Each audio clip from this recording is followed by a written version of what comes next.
വർഷങ്ങളായി കേരള കോൺഗ്രസ് നേതാക്കളെ മാറ്റി മാറ്റി ജയിപ്പിക്കുന്ന ഒരു നിയോജക മണ്ഡലമാണ് കോട്ടയം ജില്ലയിലെ പൂഞ്ഞാർ നിയോജക മണ്ഡലം.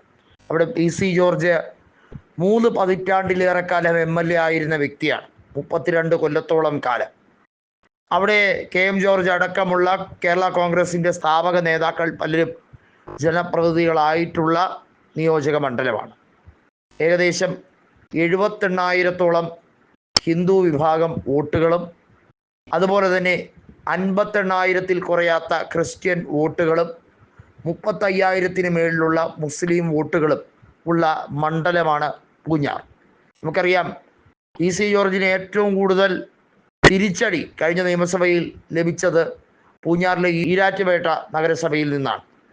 ഈരാറ്റുപേട്ട നഗരസഭയിൽ വലിയ തിരിച്ചടി PC ജോർജ് കിട്ടിയതിന് കാരണം നിരവധിയാണ്. ഒന്ന്, മുസ്ലിം വിരുദ്ധ പരാമർശം.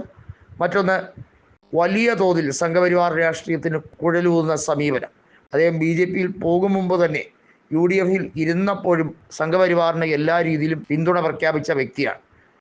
ശബരിമല വിഷയവുമായി ബന്ധപ്പെട്ട കാര്യമായിരുന്നാലും PC ജോർജ് എടുത്ത നിലപാടുകൾ എല്ലാ രീതിയിലും സംഘപരിവാറിന് കുഴലൂതുന്ന രീതിയായിരുന്നു.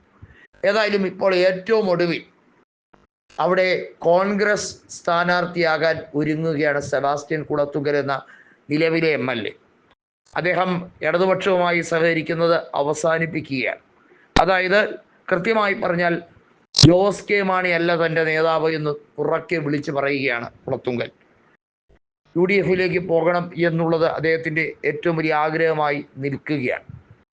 KM മാണി ഉണ്ടായിരുന്നപ്പോൾ UDFിൻ്റെ ഭാഗമായി പ്രവർത്തിച്ച, നാട്ടിൽ UDFിൻ്റെ മേൽവിലാസത്തിൽ നടന്ന ഒരു വ്യക്തിയാണ്. അങ്ങനെയുള്ള ഒരു വ്യക്തി എന്ന രീതിയിൽ തനിക്ക് കോൺഗ്രസിലേക്ക് എത്തണം എന്നുള്ളതാണ് ആഗ്രഹം എന്നുള്ളത് കുളത്തുങ്കൽ തുറന്നടിച്ചിരിക്കുകയാണ്. PC ജോർജിൻ്റെ ഒരു രീതിയിലുള്ള ഗിമിക്കും ഇനി അവിടെ വർക്കൗട്ട് ആകില്ല. BJPക്ക് വേരോട്ടമില്ലാത്തൊരു മണ്ഡലമാണ്. ഒരു 3000-ന് താഴെ വോട്ടുകൾ മാത്രമാണ് കഴിഞ്ഞ തവണ BJPയുടെ സഖ്യ സ്ഥാനാർത്ഥിയായ BDJS നേടിയെടുത്തത്. BJP ആണെങ്കിൽ അത് വോട്ട് ഷെയർ ഒരുപക്ഷെ 10,000-ലേക്ക് പോകുമായിരിക്കാം. എന്നാൽ പോലും കെട്ടിവെച്ച പണം കിട്ടുകയില്ല. PC ജോർജിൻ്റെ മകൻ ഷോൺ ജോർജിനെ ഇറക്കിയാൽ പോലും 3-ാം സ്ഥാനത്തേക്ക് തള്ളപ്പെടേണ്ടി വരും. ഒരുപക്ഷെ വോട്ട് ഒരു വ്യക്തിപ്രഭാവം എന്ന രീതിയിൽ പരിചയക്കാർ അനേകമുള്ളത് കൊണ്ട് ഒരുപക്ഷെ ഒരു 5,000-ഓ 10,000-ഓ അധികം കിട്ടിയെന്ന് വരാം. എന്നാൽ പോലും ഷോൺ ജോർജ് അവിടെ ഗതി പിടിക്കില്ല എന്നുള്ള കാര്യത്തിൽ യാതൊരു തർക്കവുമില്ല.